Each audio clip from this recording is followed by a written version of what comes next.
সুপ্রিয় দর্শক, আসসালামু আলাইকুম। সবাইকে স্বাগতম জানাচ্ছি আজকের গুরুত্বপূর্ণ সংবাদে। প্রথমেই জানিয়ে দিচ্ছি সংবাদ শিরোনাম। জাল সনদধারীর তালিকা মন্ত্রণালয়, এমপিও বন্ধ সহ যে সকল নির্দেশনা আসছে সব খবর সবার আগে জানতে আমাদের ইউটিউব চ্যানেলের সঙ্গেই থাকুন।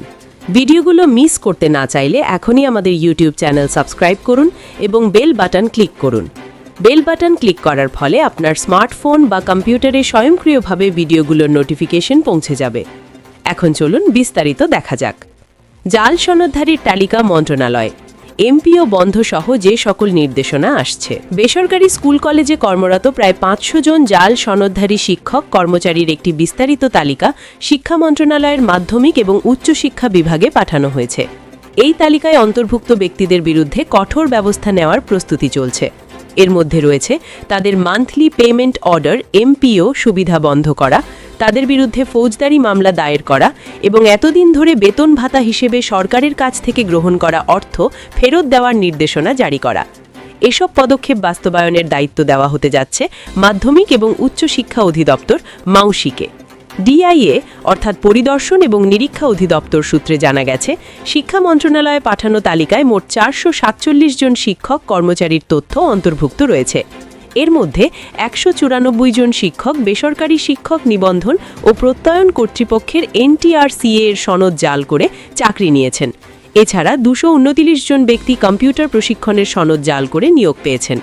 আরও 48 জন শিক্ষকের বিরুদ্ধে বিপিএড, বিএড, গ্রন্থাগার বিজ্ঞান সহ অন্যান্য শিক্ষাগত যোগ্যতার সনদ জাল করার অভিযোগ প্রমাণিত হয়েছে। এ বিষয়ে ডিআইএ পরিচালক প্রফেসর এম শহীদুল ইসলাম জানান, সীমিত জনবল এবং নানা প্রতিকূলতা থাকা সত্ত্বেও তারা দেশের বিভিন্ন শিক্ষা প্রতিষ্ঠান পরিদর্শন করে এসব অনিয়ম চিহ্নিত করেছেন। প্রতিটি নিরীক্ষা প্রতিবেদনে জাল সনদ সংক্রান্ত তথ্য এবং প্রতিষ্ঠানের জমি বেহাত হওয়ার মতো গুরুতর বিষয়গুলো গুরুত্বের সঙ্গে উল্লেখ করা হয়েছে। তিনি বলেন, এসব অনিয়ম তুলে ধরে প্রয়োজনীয় ব্যবস্থা গ্রহণের জন্য শিক্ষা মন্ত্রণালয়ে সুপারিশ পাঠানো হয়েছে। শিক্ষা মন্ত্রণালয়ের একটি নির্ভরযোগ্য সূত্র জানায়, ডিআইএ থেকে পাঠানো তালিকাটি আনুষ্ঠানিক চিঠির মাধ্যমে মাউসির কাছে হস্তান্তর করা হয়েছে। যেহেতু এসব শিক্ষক কর্মচারীর বেতন ভাতা মাউসির মাধ্যমেই প্রদান করা হয়, তাই তাদের বিরুদ্ধে প্রশাসনিক ব্যবস্থা গ্রহণের দায়িত্ব মাউসির ওপর ন্যস্ত করা হয়েছে। একই সঙ্গে জাল সনদধারীদের কাছ থেকে ইতোমধ্যে গ্রহণ করা বেতন ভাতা ফেরত আদায়ের নির্দেশনা দেওয়ার সুপারিশ করা হয়েছে। পাশাপাশি তাদের বিরুদ্ধে ফৌজদারি আইনে মামলা দায়েরের বিষয়টিও গুরুত্ব সহকারে বিবেচনা করা হচ্ছে। মাধ্যমিক এবং উচ্চশিক্ষা বিভাগের যুগ্ম সচিব মোহাম্মদ আশরাফুল আলম খান জানান, ডিআইএ থেকে প্রাপ্ত তালিকার ভিত্তিতে সংশ্লিষ্টদের বিরুদ্ধে ব্যবস্থা নিতে মাউসিকে নির্দেশনা দেওয়া হয়েছে। এমপিও নীতিমালা অনুযায়ী যথাযথ ব্যবস্থা গ্রহণের সুপারিশও করা হয়েছে। সংশ্লিষ্ট সূত্রগুলো আরও জানায়, 2012 সাল থেকে ডিআইএ জাল সনদ শনাক্তকরণ কার্যক্রম শুরু করে। সাম্প্রতিক বছরগুলোতে এই কার্যক্রম আরও জোরদার করা হয়েছে। এরই ধারাবাহিকতায় সম্প্রতি এই নতুন তালিকা প্রণয়ন করে মন্ত্রণালয়ে পাঠানো হয়েছে। এর আগে 2023 সালের শুরুতে স্কুল কলেজের 678 জন এবং কারিগরি ও মাদ্রাসা শিক্ষা প্রতিষ্ঠানের প্রায় 200 জন জাল সনদধারীর তালিকাও মন্ত্রণালয়ে পাঠানো হয়েছিল। তখন কিছু ক্ষেত্রে ব্যবস্থা নেওয়া হলেও অনেক ক্ষেত্রে কার্যকর পদক্ষেপ গ্রহণ করা সম্ভব হয়নি। এদিকে জানা গেছে, মন্ত্রণালয়ের সিদ্ধান্তের বিরুদ্ধে অনেক শিক্ষক কর্মচারী উচ্চ আদালতে রিট দায়ের করেছেন। এসব মামলার কারণে অনেক ক্ষেত্রেই জাল সনদধারীদের বিরুদ্ধে ব্যবস্থা গ্রহণ প্রক্রিয়া থমকে আছে। ডিআইএ কর্মকর্তারা অভিযোগ করেছেন, শিক্ষা মন্ত্রণালয়ের ভিতরে একটি অদৃশ্য সিন্ডিকেট সক্রিয় রয়েছে, যার কারণে জাল সনদধারীদের বিরুদ্ধে কার্যকর ব্যবস্থা গ্রহণে বাধা সৃষ্টি হচ্ছে। তারা মনে করেন, এই সিন্ডিকেট ভাঙতে না পারলে জাল সনদের মাধ্যমে নিয়োগ বন্ধ করা সম্ভব হবে না এবং রাষ্ট্রীয় অর্থের অপচয়ও অব্যাহত থাকবে। নাম প্রকাশ না করার শর্তে ডিআইএর এক কর্মকর্তা বলেন, অতীতে যেসব তালিকা মন্ত্রণালয়ে পাঠানো হয়েছিল সেগুলোর অনেকগুলোর বিরুদ্ধে কার্যকর ব্যবস্থা নেওয়া হয়নি। বিশেষ করে কারিগরি ও মাদ্রাসা শিক্ষা বিভাগের অধীন জাল সনদধারীদের বিরুদ্ধে তেমন কোনো পদক্ষেপ দেখা যায়নি। তিনি বলেন, বিষয়টি গভীরভাবে তদন্ত করা প্রয়োজন। এদিকে কারিগরি ও মাদ্রাসা শিক্ষা অধিদপ্তরের অধীন শিক্ষা প্রতিষ্ঠানগুলোতেও জাল সনদধারীর সংখ্যা উদ্বেগজনক হারে রয়েছে। ডিআইএ সূত্রে জানা গেছে, এসব প্রতিষ্ঠানে 250 জন জাল সনদধারী শনাক্ত করা হয়েছে এবং তাদের একটি তালিকা প্রস্তুত করা হয়েছে। আগামী সপ্তাহের মধ্যেই এই তালিকা কারিগরি ও মাদ্রাসা শিক্ষা বিভাগে পাঠানো হবে বলে জানা গেছে। আরেকজন কর্মকর্তা জানান, কারিগরি ও মাদ্রাসা শিক্ষা অধিদপ্তরের অধীন প্রতিষ্ঠানে মোট 268 জন জাল সনদধারী রয়েছে। তালিকা তৈরির কাজ প্রায় শেষ পর্যায়ে এবং খুব শীঘ্রই তা মন্ত্রণালয়ে পাঠানো হবে।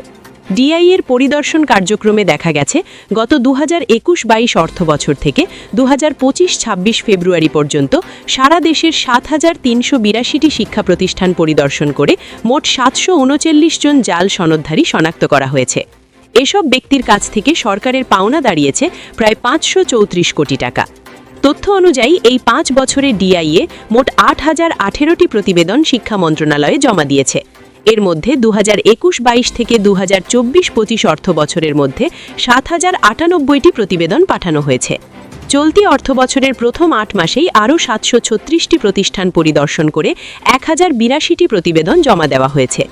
বছর ভিত্তিক বিশ্লেষণে দেখা যায় 2021-22 অর্থ বছরে 2,103টি প্রতিষ্ঠান পরিদর্শন করে 86টি জাল সনদ শনাক্ত করা হয় এবং প্রায় 43,55 লাখ টাকা আদায়যোগ্য হিসেবে নির্ধারণ করা হয়।